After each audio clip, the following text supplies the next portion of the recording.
And welcome back to the Our Sports Podcast.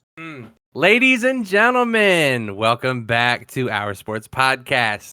We have a sports podcast. It is Our Sports Podcast. Today, we are doing our second mock draft, but this time we have special guests. To introduce the crew, I'm going to start off with the co-host. Matt, how's it going?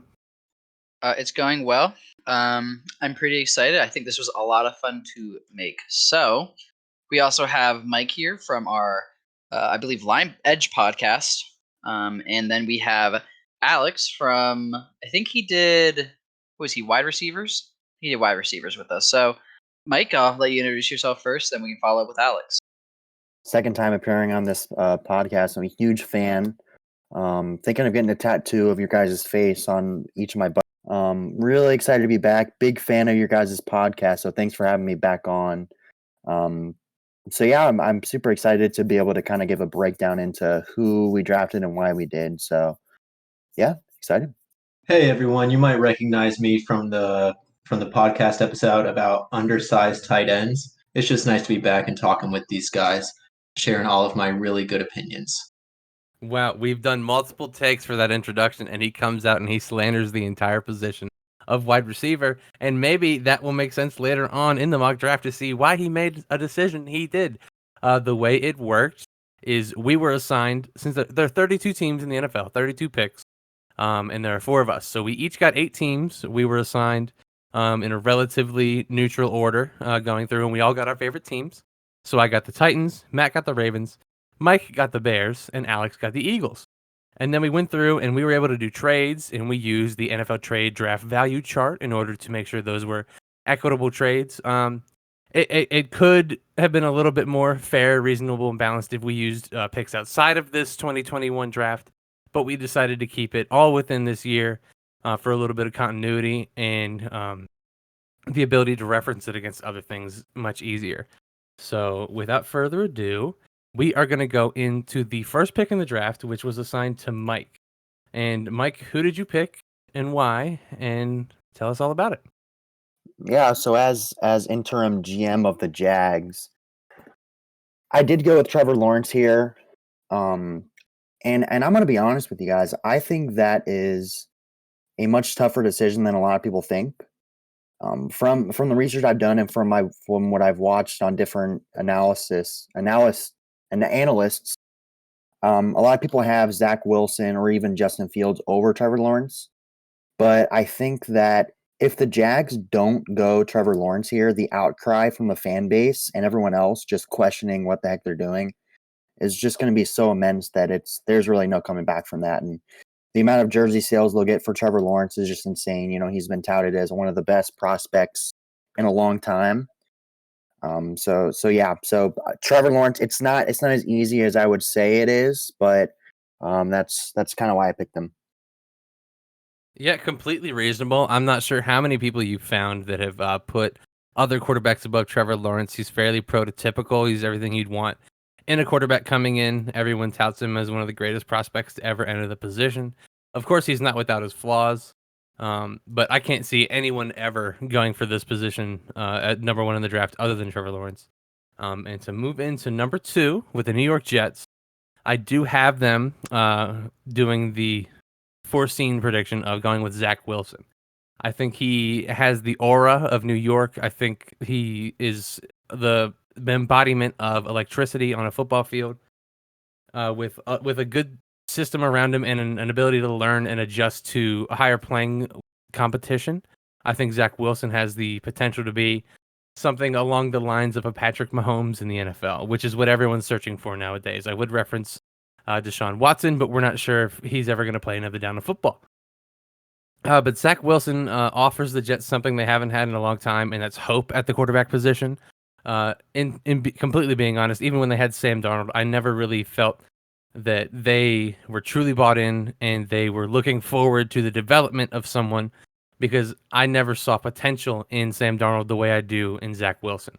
Zach Wilson has the potential to be a very big flop on top of that, because he did not face the same level of competition that like all the SEC and ACC players did that also coming into the draft. But Zach Wilson truly could just elevate immediately, have a similar career to that of Patrick Mahomes, Josh Allen. He's something of that mold. And it's a shoe-in for that pick at number 2. So going to move on to number 3, and Matt. Yeah, just to comment on what you just said. I'm upset that you put Patrick Mahomes and Josh Allen in the same sentence. Gotta calm down with that one. I But know. But it's the mobile quarterback that can also throw very well and do some incredibly athletic things.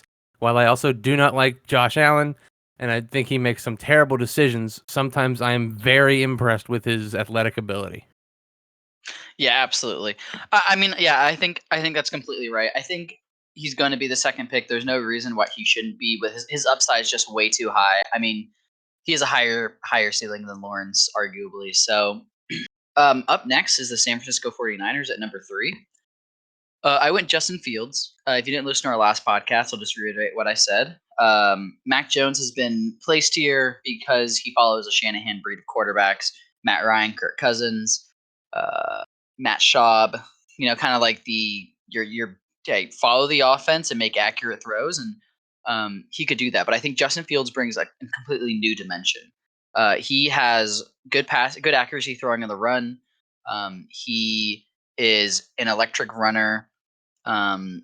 He is a great passer, and for all we know, a great leader. So, with that being said, I think this is if you're gonna trade all those picks for a quarterback, I think Justin Fields is definitely the one you should go get. If the other two above him aren't available, I feel like you can't go wrong with this pick. So next for our first trade, I'm actually gonna send it back to Christian and see what his thoughts on my pick are.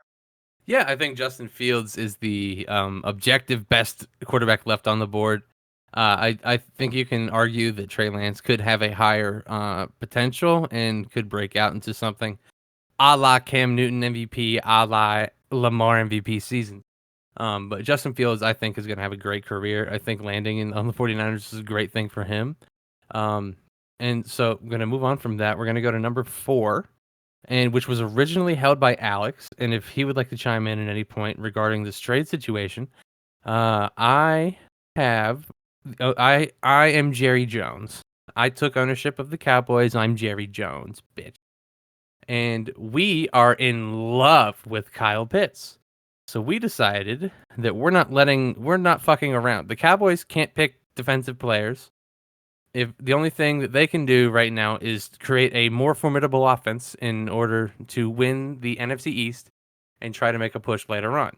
One rookie over defense wouldn't really help that much, but Kyle Pitts, the unicorn of this draft, he can change everything. So for the 4th pick, Atlanta traded a first and a late 6th for basically the Cowboys' entire draft, except for their 3rd rounders, for Kyle Pitts out of Florida. Alex, talk me what you thought about my trade offer and what made you accept it and all that. Yeah, so as the acting GM for the Atlanta Falcons, I was evaluating the draft board and where our team is offensively, and as far as the value of defensive picks right now. We are pretty tied up with Julio Jones, Calvin Ridley, Matt Ryan. We're doing well on offense in the positions you'd pick right here, as far as like where our budget is and where our talent is. So going for someone like Kyle Pitts or Jamar Chase this high up feels like a boneheaded move for the Falcons. You've got Julio Jones still able to play. You have Calvin Ridley, who has proven to be a wide receiver one, a competent one at least, when Julio Jones is out. You're not going to use your 4th overall for Trey Lance when you still have a couple years of guaranteed Matt Ryan. So, especially with Arthur Smith bringing in his really electric Tannehill to AJ Brown connection to a very like similar looking offense, minus the best running back in the league. So we decided that it'd be better to trade down, accrue more draft picks for getting some of those not as valuable defensive players later in the draft, as well as not wasting any premium picks on a player that we'd be either reaching for or would be almost redundant or underappreciated in the already competent offense we have. Yeah, so I think the Falcons made a good choice here. Nobody else really came calling for the number 4 pick. The other GMs in this call we have don't really value the quarterbacks as highly as some others. So there weren't many calls for the number 4 pick, which allowed Dallas to get a little bit of a discount because Atlanta, I believe, is looking to move back for the actual draft. And we'll take whatever they can get is the best deal. And Dallas gave a first, second, fourth, and a sixth for basically this fourth pick in the draft. And the infatuation with Kyle Pitts that is all over the news right now, I completely buy, and I think I think it's very likely that Dallas moves up in an attempt to grab this guy. You already have so much of your money into Dak Prescott, and you have him for so long. You just need to give him weapons and let him lose. So, without further ado, I'm going to move on to the next pick in the draft. We have the Cincinnati Bengals up, and we have Mike, the GM. Yeah, this was one of the easier picks of the draft for me. I did decide to go for the offensive tackle Penei Sewell. Is that how you say it? Yep, Penei Sewell. Okay. I mean, touted as, top 3 pick talent, getting him pick number 5 on a team that's just trying to protect Joe Burrow. I mean that's absolutely insane. He did sit out last year, but I mean the stats that he has accrued throughout his career before then are just insane, and he's really young. I think he's only 20 years old, so you got unlocked for a few years. You got a really good talent here that could bring a lot of energy to the locker room and just help out in general, because I know that Bengals offensive line is pretty depleted. And when you have Joe Burrow throwing for, I mean, he was throwing, 40 passes a game for a while. You get someone that can protect him and allow him to do that more. It's just really just a no-brain pick, especially when you look at the wide receivers and just how, you know, again, highly touted this offensive tackle is. So at the next pick, let's see. So we got Christian with the Miami Dolphins. Yes, and I am the Miami Dolphins, and I'm sitting here, and I have my pick of wide receivers on the board. I am deciding to go with Jamar Chase out of LSU, one of the best wide receivers in recent college football memory. I believe that if he had played last year and not sat out, he could have and definitely would have been in Heisman contention. He is an all-around wide receiver. He doesn't have a specific niche in my eyes. I think he is on the short list to becoming a superstar and an outright number 1 wide receiver on any team. I think the rest of the wide receivers in this draft will be best suited as a number 2 role beginning, but I think Jamar Chase can immediately walk in and be the number 1. However, he is fortunately going into a situation where there are 2 veteran wide receivers who can show him the ropes a little bit, especially Devontae Parker, who is a similar mold of player. They're not like little speed guys. They're not huge ball hawks or anything like that. They're middle of the ground. They can do a lot of things. They're all in the mold of a Devontae Adams type deal where they do everything. And Jamar Chase just gives a great weapon for the continued evaluation of Tua Tagovailoa and moving on from there. And if you ever do need to move on from Tua, at this point, you can truly recognize whether or not it's Tua or the system around him. So Jamar Chase, home run at 6. I know Joe Burrow was lobbying heavily for him for the Bengals, but realistically, he can't throw to Jamar if he doesn't have any time. I knew, Joe Burrow's constantly running for his life. Penei Sewell's a great pick here, and that allows Jamar Chase to fall down to 6 to the Dolphins, and they're going to try to keep up in the AFC East. Matt, do you have anything to say before we move on to your next pick? Not much. I'm just kind of glad you came around on the whole Tua thing. I said you gotta see if he's legit. So I'm glad you come around. I'm recognizing that. I still think he's good, but I will recognize the criticism. And I think he can be good too. But with the 7th pick, I have the Detroit Lions. And not too difficult of a pick for me. I like Devontae Smith more than Waddle. I know that's kind of a hot take among most circles, but I think Devontae Smith has incredible route running, and he never plays to his size. He he is explosive. He gets off the ball. He is a stellar wide receiver. And when you think about how they removed or how they traded Stafford and didn't bring back Galladay, they literally have no weapons in their offense. They also lost Marvin Jones, the Jags. They need a playmaker. They need something on offense to help Jared Goff. I mean, he had a lot of help from the offensive scheme, from wide receivers, and from running backs in Los Angeles. And he's going to come back here. He's going to have Swift, who got a lot better towards the end of the season, and then he's going to have not a lot of wide receivers help, and he's going to have a good tight end in Hawkins. So hopefully you bring in another wide receiver who can hopefully dominate. He is, again, of a lighter build. There is concern there, but for me personally, I don't have any concern about that. I think that he is a great playmaker, and he plays a lot bigger than he weighs. So, Alex, let me introduce you, and I guess not for the first time, but for your first pick for the Carolina Panthers, and let me know if you have any thoughts on Devontae Smith. Yeah, I think Devontae Smith is really deserving of this top 10 pick. I always have trouble evaluating college talent just because I don't watch that level of play, and it seems to be even more than the NFL an offense friendly league. But he's a pretty good player from what I've heard. For the Carolina Panthers with the 8 overall, they choose Patrick Surtain II. I don't think they're going to go quarterback this high, especially after having traded for Sam Darnold. But they picked up AJ Boye.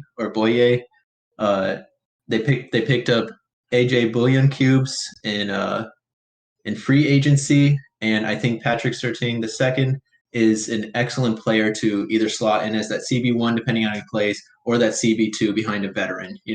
Unlike Jeff Okudah, who had to sort of outperform himself in his first year, I think this is a much better landing spot for maybe the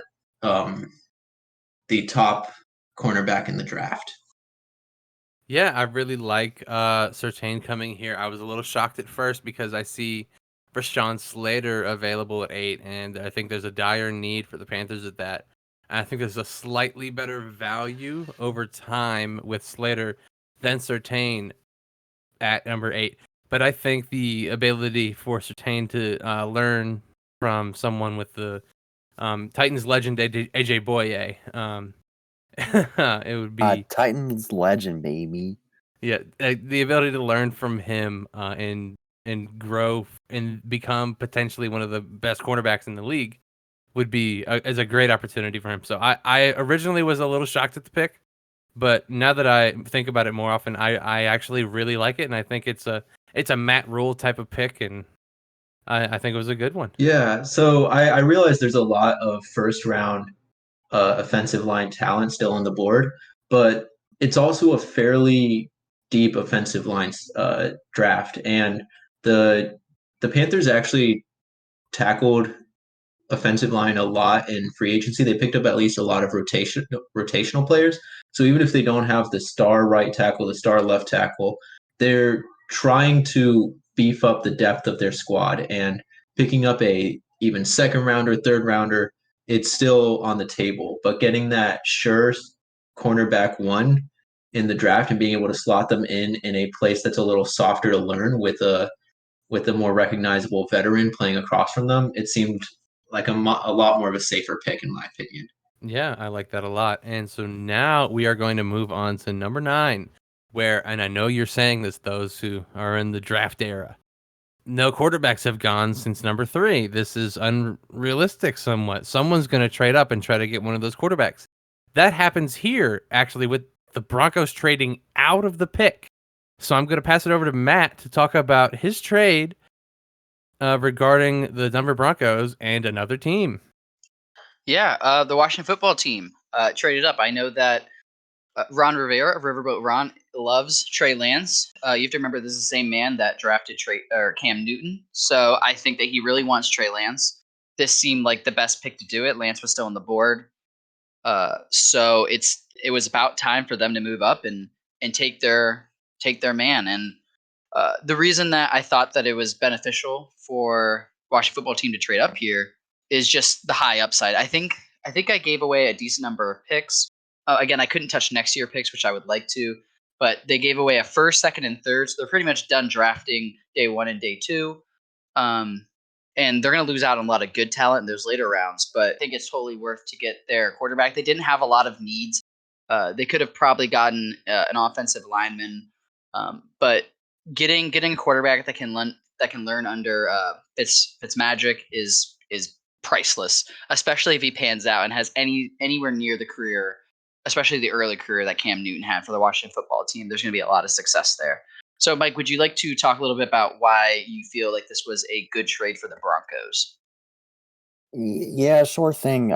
Just like you're saying, you gave up a lot of capital, to be honest with you. I think, and I don't think you mentioned it, the Broncos only gave up their first, fourth, and a sixth, pretty much in exchange for 10 lower picks and 2 extra picks that are above any of the other ones that they gave up. If that makes sense. I think the Broncos did a really good job in free agency. I think they're staying with Drew Lock. I really do think that is their guy. He has a low completion percentage, but I feel like adding a few pieces through free agency is going to help that. I don't really think going up for somebody that high would really make any sense.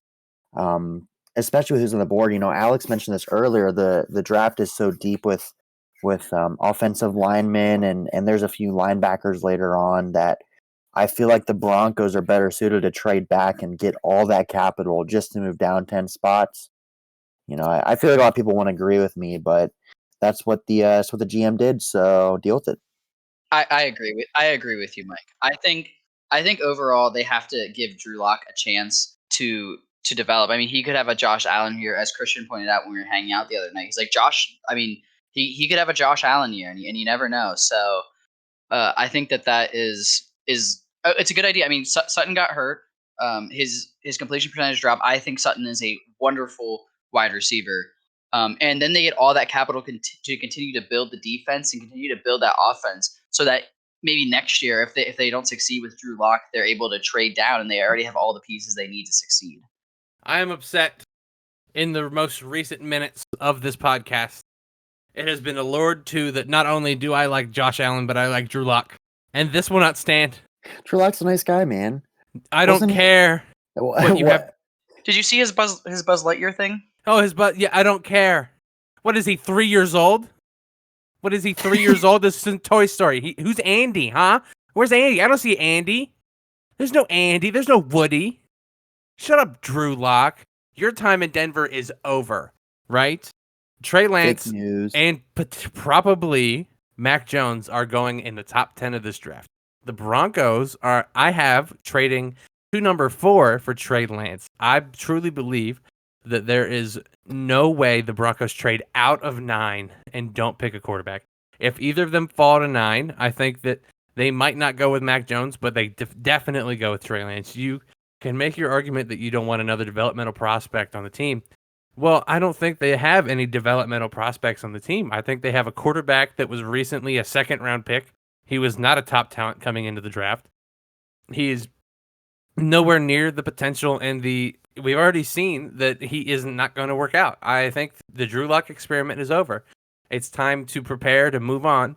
So this is the Cowboys' old pick. It's the one that they traded in order to get up to Kyle Pitts at the 4th overall. Here, the Atlanta Falcons, I think they choose Kwity Paye. I think he's much better for the value of the pick. He's a lot better here than 4th overall, especially as a need for the Atlanta Falcons. I already explained why they traded down earlier, and I think they traded down with the best team that would trade up and got to pick a lot more at the value of their overall rating. They need an edge. They got arguably the best one in the draft, and they got him at a little bit better of a draft pick with more capital down the road. Kwity Paye's a good pick. The Falcons definitely need someone off the edge that can produce pressure in a division that's becoming more and more competitive. The Saints could fall down a little bit, but the Buccaneers are the cream of the crop in the league right now. But I think it's a good pick. Kwity Paye has the potential to be one of the best defensive players in this draft. He's a lot of explosion, a lot of speed, not a lot of sacks, but a hell of a lot of pressure. So I'm going to move on to number 11 with Matt. How's it going? What do you have for us here? I am number 11, the New York Giants, and I am stuck between Jalen Waddle and Michael Parsons. Um, yeah, I decided to go linebacker here. I mean, I don't really like a lot of the edge prospects this high, which was one of their needs. Linebacker, I chose Micah Parsons. I mean, he's a freak athlete. He has some character problems, but I think Joe Judge takes that as a challenge. I know that he. I hate talking about like New England thing because I think it's kind of BS. But I do really like Joe Judge as a coach. He seems really relatable. He seems like a good time, but he also seems like the type of coach that will get stuff done. So I think Micah Parsons here is a great pick. He is a freak athlete, best linebacker in the draft right now, and fills an important need for the New York Giants. So as much as I'd like to go edge here, I just don't see it being possible. So linebacker it is. I also could have gone Waddle. I just think that they already have 4 receiving weapons that are pretty good. Adding to it would be great, but I'm sure another team will appreciate Waddle later down the line. So with that being said, it's back to Alex. It's been me and Alex for a little bit, but back to Alex, and let's see his pick for the Philadelphia Eagles. Yeah, so Philadelphia Eagles, you've heard me talk about their wide receiver core, and it was not a pretty talk we had. But with the 12th overall, I think the Philadelphia Eagles address problems on defense more rapidly. They take J.C. Horn with the 12th overall cornerback. What is it? Waddle's still on the board, but there's also a lot of other people on the board too in the second round that are rated not too far off of the first couple picks. Obviously, there's a drop off, but there's still good second round talent. But the Eagles have no first round talent on defense except for on the defensive line. Darius Slay, he's a lot older. He needs someone playing opposite of him that's not going to get burnt every game. Similar to the Carolina Panthers here, actually. Veteran cornerback with a rookie on the other side. Not much else to say, you know?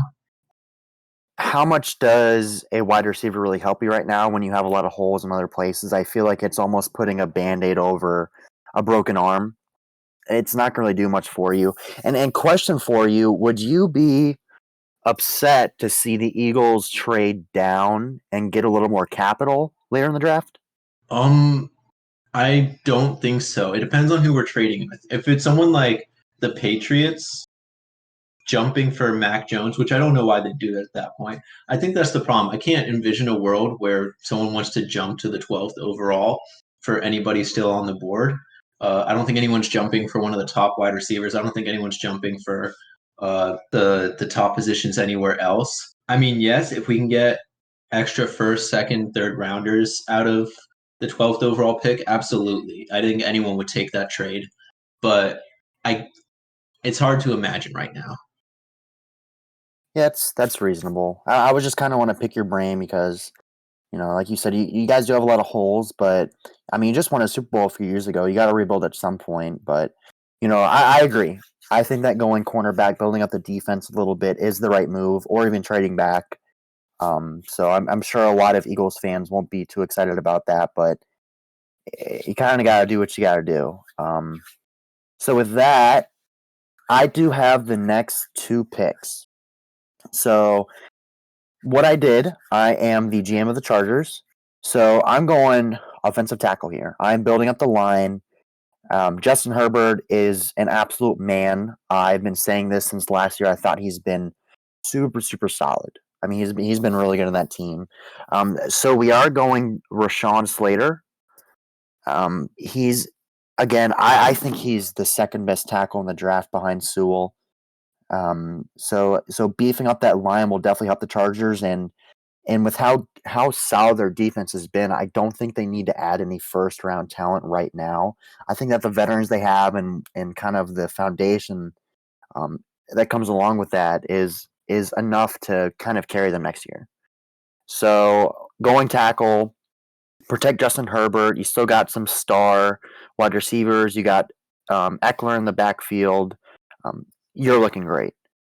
So with that, like I said, I am the next pick in the draft, and the reason is there is a trade alert. I traded Christian. The Raiders moved up, and we got our guy. I think that, Despite other beliefs, we went with Christian Darrisaw, the tackle from Tech that I really believe in. I think he's going to be really good. And to be honest with you, I really hope the Bears get him.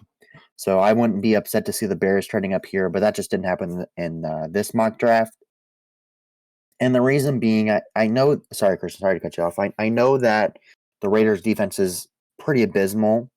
But I feel like building up a line after they've lost so many free agents is going to be a really good move.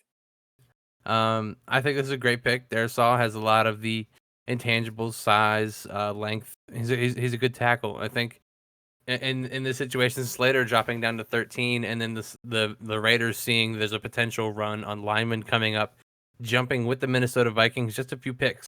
And the Vikings get a great deal here. They're not necessarily looking for tackle as much as interior offensive line. So they will trade their first and fourth round picks for a first, third, and fifth. And the Vikings have a lot of holes around the board. So they want to take what they can, and they'll more than happily let the Raiders come up and pick their guy at tackle in order to move on a little bit later. There's two great picks in a row there. Slater at 13 is a steal, in my opinion. And then Darrisaw has the potential to be a stalwart for the rest of his career on the Raiders and protect Drew Carr or whatever quarterback may come their way. So with that, we're going to move on to number 15, the New England Patriots. So I am the GM of the Patriots, number 15, and I pick quarterback Mac Jones. Yeah, I think that it is time for the Patriots to get a new quarterback. I don't know if they want to wait for the later rounds. They may, especially with Waddle still on the board, but I feel like Mac Jones is a first-round talent and deserves to go in the first round. He's known for his accuracy, his decision-making, and if you put him in an offense where you tell him to do something, he's going to execute. So with that being said, I don't think he's going to the 49ers. I think that hopefully he goes here to the Patriots. If he doesn't go here, I can see him dropping all the way down to the Saints or the Steelers. Both of those are pretty far. But yeah, I didn't have them trading up for Trey Lance. I think I don't know. I'm not sold that they want to have a running offense the entire time. I know I mentioned that last draft when I had them pick Trey Lance. I don't know if they really want to go that way, especially with the offensive coordinator with their offensive coordinator, known for having statues like Tom Brady. In Denver, I can't remember exactly what he had, but I remember it being another very pocket passer. I don't know if he's ready to take on a running scheme, and so I think Mac Jones is a good fit here. Could play the role at a lesser degree that Brady played when they had him in the offense. And yeah, so we'll continue up the board to Alex. What do you think of my Mac Jones pick? And I'm excited to hear who the Cardinals pick because I have no idea. Yeah, I think you had a tough job choosing a first round pick for probably the best coach ever. For a couple of reasons. One, you're never going to replace Tom Brady, so it's very tough to predict whether they're going to try and go with the same scheme or whether they're going to try and rebuild from a different position. You say that their offensive coordinator, I think it's McDaniels, is known for his statuesque people. He's known for one quarterback, Tom Brady. So finding someone who can play the quarterback system as well as Tom Brady is going to be tough because he's the only one you've seen play it well. So I think you did a great job with a really tough pick. With the Arizona Cardinals, I'm on my third bird team, but I'm on my third cornerback pick in the first round. Cardinals choose Caleb Farley. I chose Caleb for a couple reasons this high. One, I think he's rated really highly. He's got a lot of talent and just athleticism that people really think he has one of the highest ceilings of defensive players in this draft. Even through the injuries, people are still having their hopes high for him. And especially with the Cardinals, when you see that they went hard on other defensive players this year, they picked up another veteran cornerback through, I think it's Malcolm Butler. They targeted J.J. Watt in free agency. I wouldn't say they're do or die right now, but they're in a rookie contract for their quarterback, and they just seem to be loading up with gambling on people having their best years with them right now. So why not do that in the first round? Choose someone with some of the highest potential, and if it doesn't work out, you're exactly where you were for the last couple years at this point. And so with that, we're coming up on actually another trade. So, Christian, you want to talk about this one? I would love to talk about this one. So this is the result of the Vikings Raiders trade, where Mike and the Raiders moved up to grab Christian Darrisaw from the Vikings at their 14. We are now at 17, and the Vikings, not needing a tackle that drastically, decide to go with someone who I believe has top 15 talent in Elijah Vera Tucker out of USC. The Vikings are a run-first team with a ability to take the top off a defense. And the only way they are able to do that is if they have protection. Elijah Vera Tucker provides a great deal of versatility for the team. He can fit into a number of positions, especially even tackle should they need it, but I think he is best fit within the interior. And he can play any of those positions, fit right in, give Dalvin Cook someone to run behind. And I think it's a great pick. And along with getting someone who I think they were targeting in this draft, regardless of the place they were drafting, they got some good draft capital along with that. Is there anything anyone would like to chime in about this particular pick? Yeah, I think it's a solid pick. So I know the Vikings a little bit just from playing against them since I'm a Bears fan, and this will be a really good pick for them. You nailed you hit the nail right in the head with saying Dalvin Cook needs someone to run behind. He's solid when he doesn't have a very good line. He's going to be even better when he has some more people to run behind. And I believe they had a few losses. I don't remember who, but they had a few losses on their line in free agency. And really the only other thing I can see them doing is going linebacker to tie up that defense who's lost a few people. But, I believe they added Patrick Peterson. Is that who they added? Yes. Pretty sure they did. But that's going to help them a lot. So they've invested a lot into their defense just doing that. So, I mean, go for the offense. I think it's a really good pick, man. Yeah, and with that, I know some of you are thinking this. Jalen Waddle is still on the board, and the Miami Dolphins are here at 18. But they just drafted Jamar Chase. While it could be electric, I think it's somewhat irresponsible when you have such a large potential for growth, be it draft capital, potential player trades, and whatnot. For the Dolphins to sit here and take Jalen Waddle, who I have as a top 6 player in the draft. So with the 18th pick, after a huge bidding war with multiple teams, the Tennessee Titans have traded with the Miami Dolphins and select Jalen Waddle, wide receiver out of Alabama. Boo. I think Jalen Waddle is my number 2, almost number 1 wide receiver in this draft. If every team is looking for their Tyreek Hill, and I think this is as close to a carbon copy as you'll get. He's very unique. He's not huge. He's somewhat small, but he's incredibly diverse with what he can do. He's incredibly fast. I think he's a better mold of a Devontae Smith in my eyes. I think that if he hadn't gotten hurt this past season, which is potentially the reason he drops down to 18, he would have had the Heisman locked up. I think he's incredibly dynamic.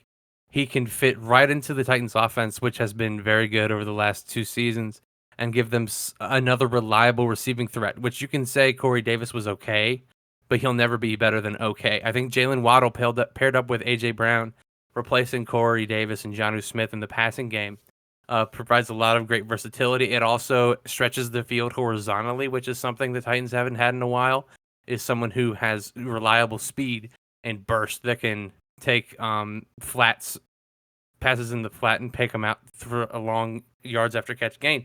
I think Jalen Waddle coming down to 18 was honestly a steal, and the NFL has been fleeced. The Titans had traded their early of the 2/3 and a 5th-round pick for only this pick, but I think that this just takes the top off, and with the ability, with still a 2nd and a 3rd-round pick coming up, they can shore up like cornerback and other positions. But there's no other greater thing you can do wide receiver-wise with free agency. You can still find some good cornerback depth in the draft, but I think Jalen Waddle really ties up a beautiful bow on the top of the Titans offense here at 18. Yeah, that's just to kind of reflect on that. Super good pick. I mean, that is obviously one of the biggest steals of this draft that we've done right here. and the Titans were super smart to come up and get him. And another thing I want to add is him playing next to AJ Brown. And not only AJ Brown, they did add Josh Reynolds, which I think is a sneaky good pick for them. And he was a number 3 wide receiver on the Rams, but you're playing behind Cup and shoot, I can't remember the other guy's name. Anybody want to shed some light? Robert Woods. Robert Woods. I forgot about him too when I was doing my wide receiver ranking. Yeah, I had him on my fantasy team. I can't believe I forgot him, but I lost. So, yeah, great pick, absolute steal, and you really didn't give up too much for him. So awesome, kudos to you. So with pick 19, kind of going back to the trade earlier, the Broncos did not move. We stayed where we were. Coming along with our first, second, and third now from the Washington football team, the Broncos are going to choose Jeremiah Owusu Karamoa. Yeah, the Kamagachi guy. I just like saying that. I'm going to call him that from now on. The Broncos are going after another Jeremiah to replace Jeremiah Atauchu, who was a pretty under the radar linebacker. All right, hold on. You can't just know who Jeremiah Atauchu is and then come in here and say Kamagachi. I've never heard of that player. And then you come in here saying it correctly. Come on, bro. Okay. So I mean, I guess there's a little bit of a backstory. The Bears just picked him up, so I've known him from that. And I was playing my Madden franchise. I actually started a whole new draft, picked him up, and he won Defensive Player of the Year for me. So go figure. That's how I know him, and we did won the Super Bowl, so I think he can win the Super Bowl for us. But they're replacing their Jeremiah with Jeremiah, and kind of beefing up the linebacker core. I know they do need some offensive help for Drew Lock, but again, I feel like there is some pretty good tackles still left on the board that could drop into the second round, or even so the Broncos could trade up with their second round pick, try to get a late first. So that's kind of my reasoning there. It might not be the best, but that's what I'm going with. And honestly, I kind of did it a little bit of bias here because I'm a Bears fan. With the 20th pick, the Chicago Bears then selected Tevin Jenkins. So this is a pick that I would absolutely love. And the reason being that Tevin Jenkins is, you watch him on film, he's a very, very aggressive lineman. I feel like he'll do really well with the run game, and I really hope that becomes our identity. So for those who don't know, I am a Bears fan. I think I mentioned it 4 times, but love the Bears, and I think that they're going to go run game heavy on this. So they did pick up Damian Williams from the Chiefs, and Montgomery had a career year last year. Tariq Cohen's coming back, and their offensive line is just abysmal. I know they're young and they have a lot of talent, but I feel like this will just help boost them a little bit. And to be frank with you, I don't really think they have a lot of holes elsewhere. The only other thing that I could see them doing is maybe trading up to get Caleb Farley, which is something I really thought about doing. But when he went to the Cardinals at 16, I just kind of stayed put and picked Jenkins. So that's my reasoning behind it. So I think this is a good pick for the Bears, and I'll be really excited if they do this. So with that, we do have GM of the Colts, Alexander, next. Go ahead, Alex, with your 21st pick. Hey there, Carson Wentz can't escape me. So I have the Colts choosing Rashad Bateman here. They have a couple of young wide receivers already, but based on who's left in this draft, I think for his skill set, Frank Reich would really just like another person on the offense here. Another skill position on the offense here. Some sites have Rashad Bateman as a top 20 talent, so getting him right outside at 21 without having to trade, without having to do anything super special or tricky, I think that's right up the Colts' alley as far as a safe, well-graded pick. I think that's a great pick. I really like Rashad Bateman. If Jalen Waddle hadn't fallen this far, I think the Titans would have been in conversation with other teams and trying to jump the Colts and potentially the Bears going for him. But at 22 now, with the Titans' old pick, the Miami Dolphins sit there, and they have a need at edge. And there's 3 or 4 edges that have fall relatively within the same range here with I have in the lower back half of the first round. but there's only one that I think has the. I think Jalen Phillips could potentially be the best defensive player in this draft.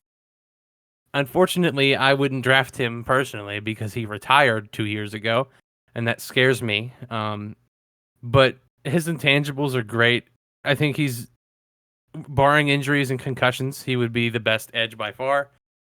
Kwity Paye did do great things. He had a lot of good pressure, but he didn't translate enough to production, unlike Jalen Phillips did over his time in Miami.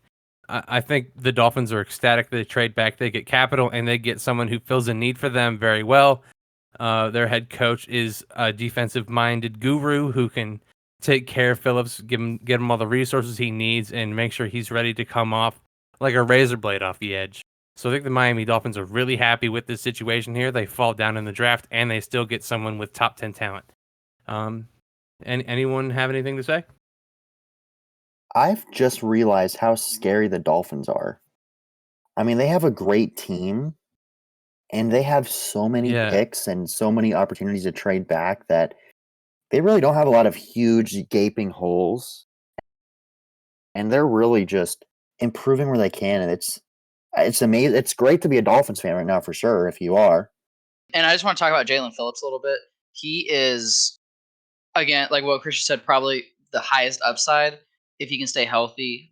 From what I've heard about him, he still plays with an incredible amount of aggression, despite his head injuries and him having to take a year off due to too many concussions. He doesn't play like it. That is a concern for the future. But hopefully he actually turns out to be everything that his film promises. And that would be very, very exciting for the Dolphins. And I think he's a better scheme fit than what they had in Van Noy. So, that being said, I am the New York Jets manager. Their second manager, I believe Christian was their manager earlier, but they had the slam dunk pick of Zach Wilson. So now that they have that taken care of, they have a lot of needs. They have all of the needs. Any need you can think of, they have. So I wanted to go best player available. And after researching him a little bit for my last mock draft, I pick Azeez Ojulari. Now, Ojulari, I remember thinking when I was first watching film, read highlights of him, he reminds me a lot of Yannick Ngakoue. He is very handsy. He's very good with his hands.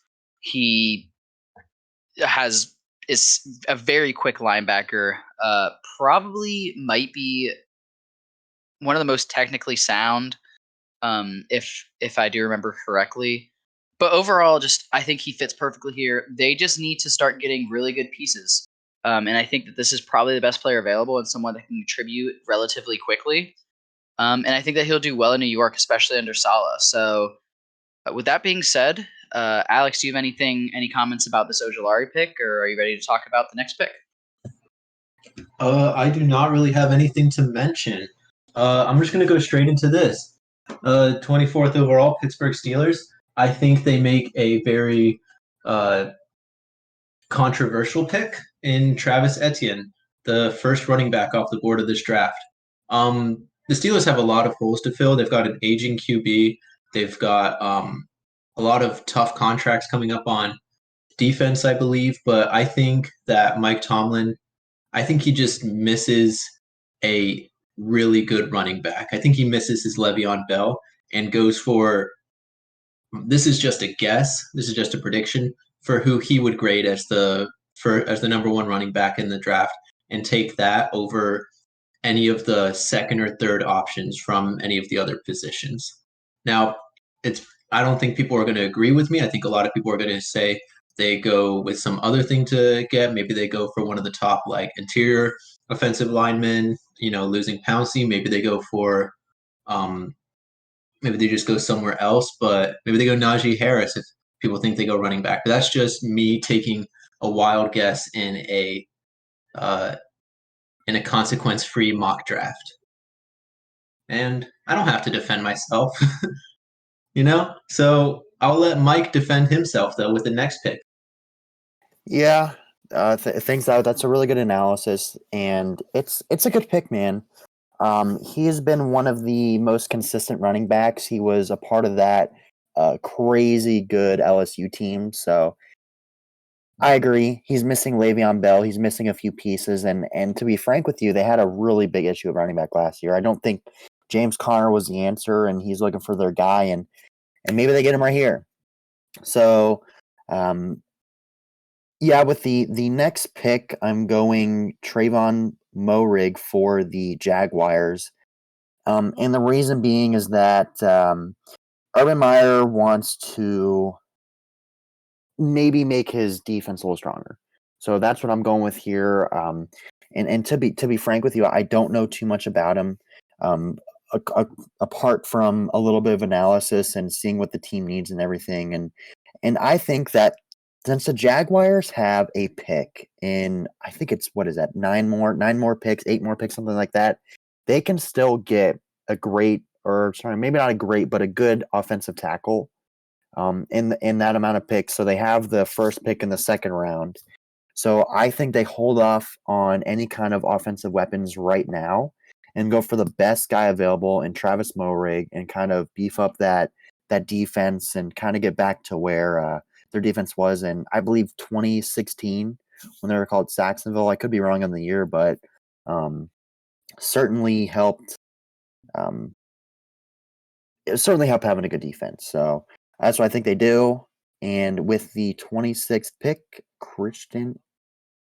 I'll speak a little bit quickly on the Trayvon Moehrig pick here. I think this is really good for the Jaguars. The AFC South is in a little bit of disarray with a couple teams right now, but there's never going to hurt to pick up a player who is incredibly aggressive, a ball hawk, primarily played in a single high type of situation where he was a free flower across the defense. He had to use his vision and his awareness to try to scope out what was going on in the plays, the last line of defense, and he's very aggressive coming up to the ball, getting a decent amount of interceptions.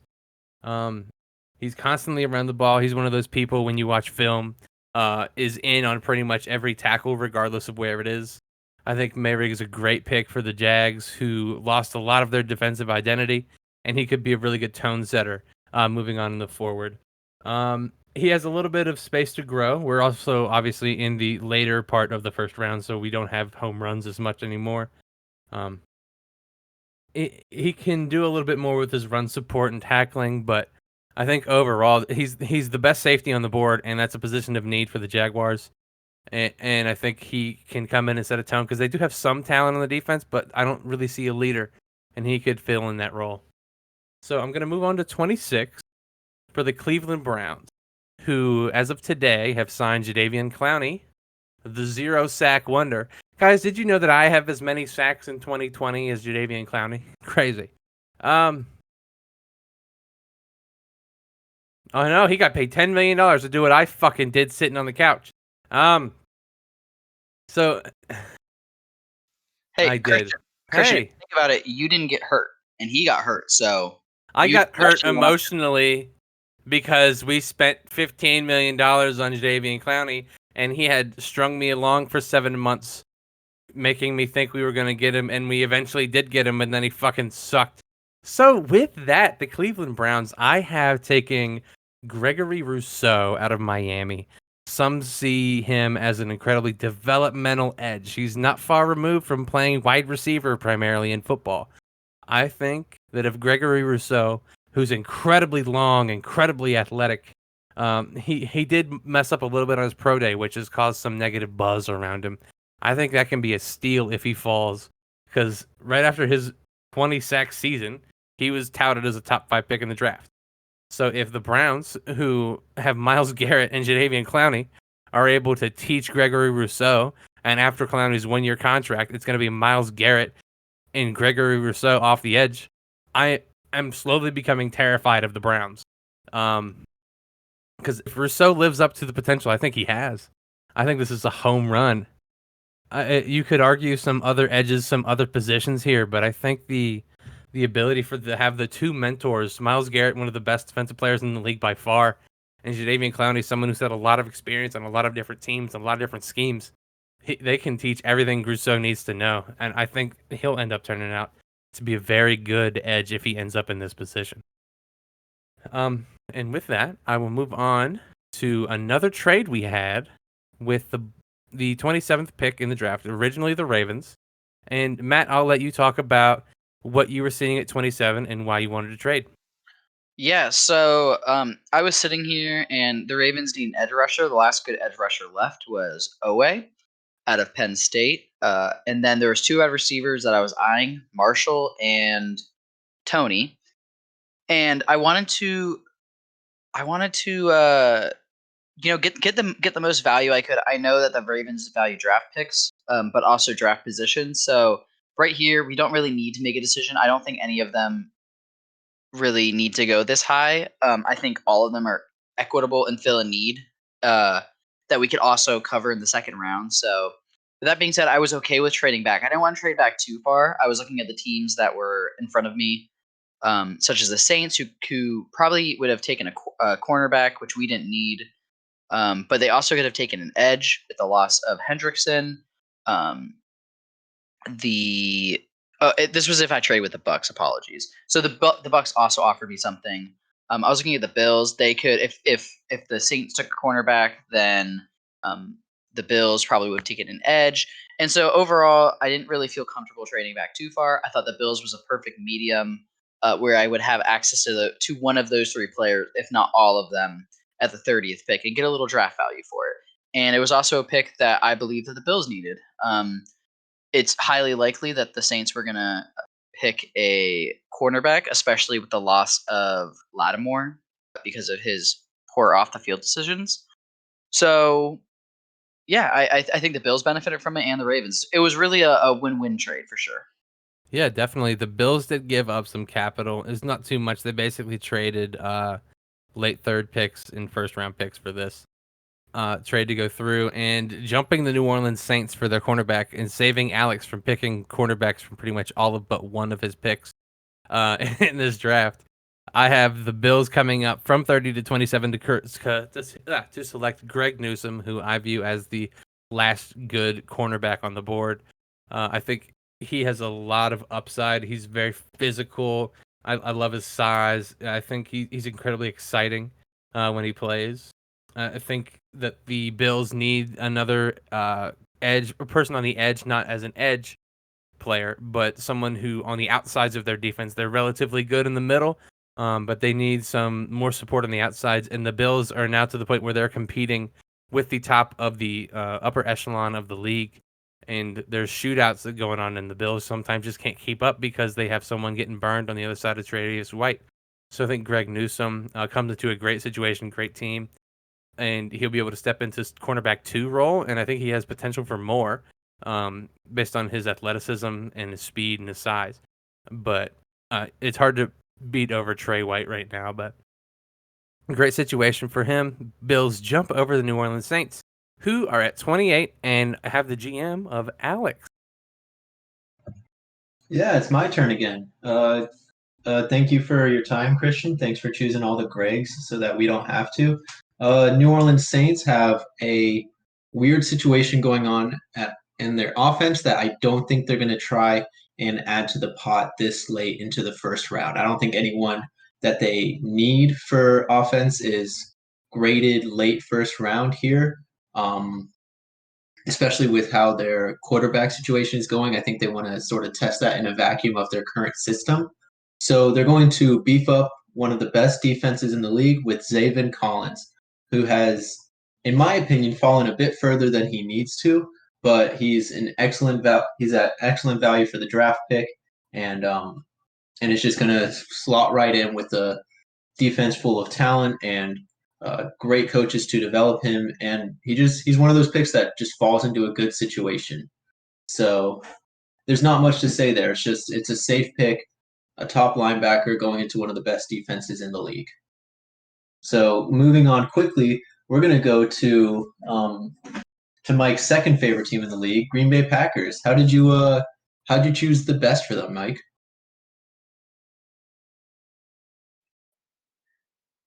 I am appalled at that statement. The first thing I wanted to do with this pick was trade it away for next to nothing, just so in my mind I would ruin the Packers in this little mock draft and kind of hope for the demise of them.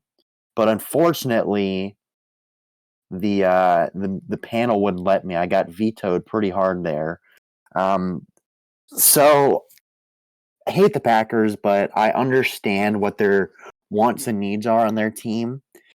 They're definitely in a win now mode. Aaron Rodgers is possibly on his last year with the Packers, and not because his contract is expiring, but his guaranteed money is out. So there wouldn't be any kind of penalty for getting rid of him, trading him, whatever it may be. And I think that with their loss of their all-pro center, they're going to go interior line here.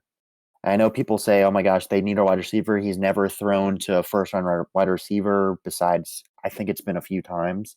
And they're going to go Creed Humphrey.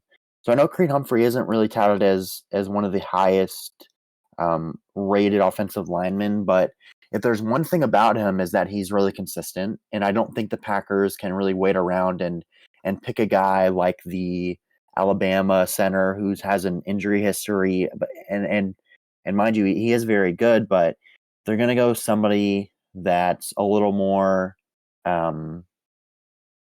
solid, a little more, you kind of know what you're going to get with him. He was the Big 12 Conference Offensive Lineman of the Year in 2019 and 2020.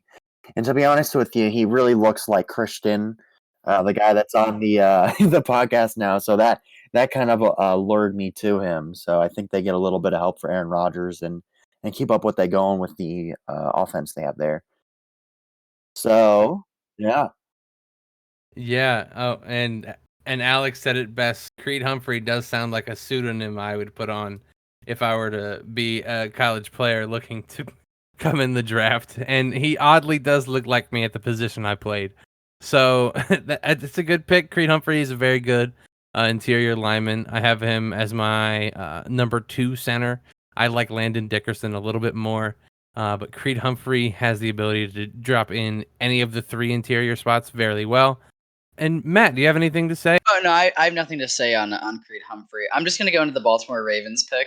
Again, all 3 players that I mentioned earlier, Marshall, Kadarius Toney, and Owe are all still here. And again, this is a very difficult decision. I think that the Ravens would probably trade out here, knowing that they can get those positions in the second round at about the same caliber. But I went with Kadarius Toney. Like I said in the last mock, I absolutely love him as a player. He's great after the catch. He fills a slot need that we have. And there's just not much more positive I can say about him. So if you really want to hear more about my analysis about Kadarius Toney, feel free to hop on and listen to our last mock draft where I picked him for the Ravens as well. That's slightly higher. And next I was picking for the Kansas City Chiefs because I traded the Ravens pick.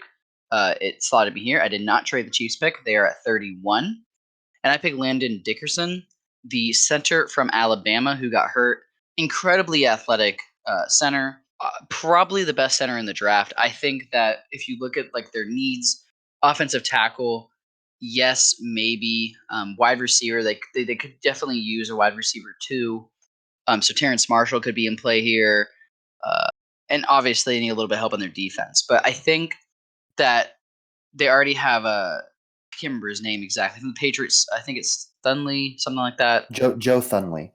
He is going to shore up the middle of that offensive line, and I think that they can definitely get in the late second round a decent tackle that will be able to help in case that their current tackle prospects don't work out. As of right now, they are planning on putting in a center from a pick from the 7th round from last year.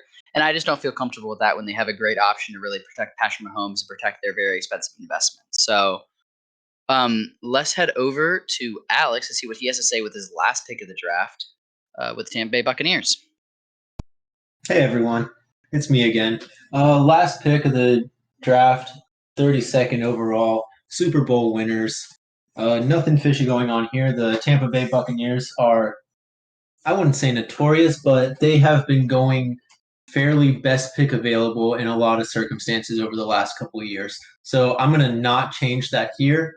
Looking specifically at their needs and the best pick available from their needs, I rated Christian Barmore as the best available.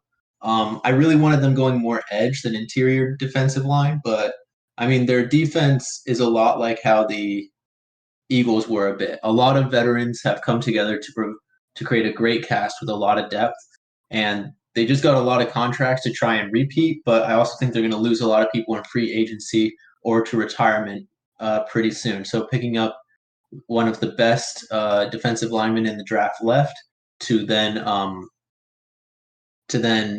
follow people like Suh, play alongside Vita Vea, and just continue the trend of a dominant defensive line. I think that's where the Tampa Bay Buccaneers are going to go right now. Yeah, I totally agree with your pick. I think that Barmore has probably one of the highest upsides when he is playing uh, on. When he's playing on, he's playing on, and he is a game wrecker. So I think that this is a perfect pick for them. Ozuriki also could have been another pick for them, a little bit smaller, but definitely a great pick for the Tampa Bay Buccaneers. They don't have a lot of needs, and they're poised to make another Super Bowl run. So with that being said, I had a great time with this draft. I thought it was a lot of fun to do, and it was even more fun to talk about. So Christian, take us away. Do you have anything to say? Yeah, I think it's been a good time. I want to say thank you to Matt for being part of this, for Mike for getting a little bit more involved with the draft than he normally has been before, and Alex for being generally involved in football more than he has previously, and then that has come down to him buying PFF subscriptions and doing incredible. And all three of y'all have done incredibly well. I know I do a lot about the draft. This is kind of my big thing that I look forward to every year with an immense anticipation, and I appreciate all of y'all for your time and working towards this.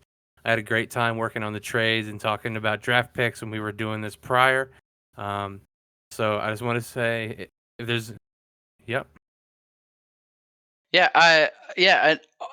Everyone, especially towards the later part of the draft, I think everyone overall did a good job. I mean, there was some questionable decisions from everyone throughout the draft, but that's that little random part of the draft that just comes up. And overall, I honestly think we did a pretty good job. So I don't want to pat myself on the back, but I would like to pat everyone else on the back. So Yeah, Alex, you have anything to say in closing? I don't watch college football, man. Well, even if that's so, you did a good job. With that, I want to thank everyone for listening. We had a lot of fun doing this. We might see if there's anything else we can do in the future, but we greatly appreciate your time. Make sure you like and subscribe. Leave a comment down below. Talk about the picks you don't like, how Jalen Waddle fell so high, how the Broncos didn't take a quarterback, things like that. Let's get talking. We appreciate it. Thank you for watching. Hey. Good night, everyone.